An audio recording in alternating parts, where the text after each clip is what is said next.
வாழ்வியல் நூல். அதில் இல்லாதது இல்லை. ஒவ்வொரு மாதமும் ஒரு அதிகாரத்தை மையமாக வைத்து கதை எழுதி வருகிறார் கவிஞர் முருகேசன் அவர்கள். இம்மாதம் வாய்மை அதிகாரத்திலுள்ள குரல் குறித்து நம்பிக்கையும் மகிழ்ச்சியும் என்ற தலைப்பிலான கதையினை தந்துள்ளார். வாய்மை என்பது பொய் சொல்லாமையை குறிக்கும். எதுவாய் இருந்தாலும் தீமை இல்லாதது வாய்மை. குற்றமற்ற நன்மை பயக்கு மேல் பொய்யும் வாய்மையே என்பன வாய்மைக்கு வள்ளுவர் தரும் வரையறைகள். விதிவிலக்கின்றி கடைபிடிக்க வேண்டிய நெறிகள் பொய்யாமையும் கொல்லாமையும் ஆகிய இரண்டும் ஆகும். அவற்றில் பொய்யாமையை அறங்கள் எல்லாவற்றிலும் நல்லது என்று கூறுகிறார் அவர். வாய்மையை விட சிறந்தது வேறு எதுவும் இல்லை. ஒருவர் வாய்மையின் வழியில் தவறாமல் செல்வாரே ஆனால் ஏனைய நன்மை எதையும் செய்ய வேண்டாம். ஏனென்றால் மற்றவை எல்லாம் அதனுள் அடங்கும் என்பது வள்ளுவரது வாய்மை மொழி.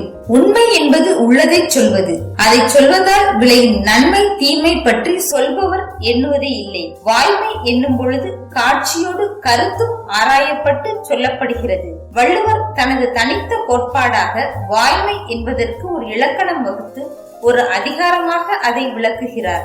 இதை மையப்படுத்திய கதை என்றால் சுவாரஸ்யமாகத்தானே இருக்கும். கதையையும் வள்ளுவத்தையும் அறிய இன்றே வாசியுங்க நமது மண்வாசம்.